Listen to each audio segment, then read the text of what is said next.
Ko'chaga makiyaj qilib va atir sepib chiqadiganlarga nasihat qiling. Allohga qasam, bunday qizlarimizga nasihatim shuki,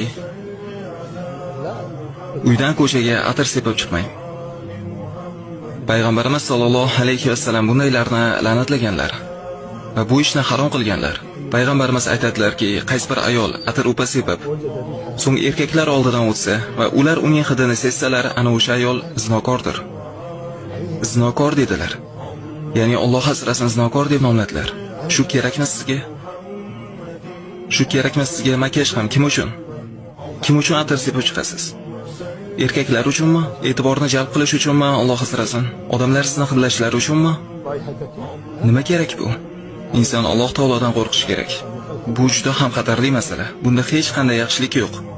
Uydan atir upa sepib chiqishda hech yaxshilik yo'q. Bu joiz emas, harom ish. Hatto agar ahlimning oldiga ketyapman desa ham bu ham joiz emas. Ko'chaga makiyaj qilib va atir sepib chiqadiganlarga nasihat qiling. Allohga qasam, bunday qizlarimizga nasihatim shuki, uydan ko'chaga atir sepib chiqmang. Payg'ambarimiz sollallohu alayhi vasallam bundaylarni la'nat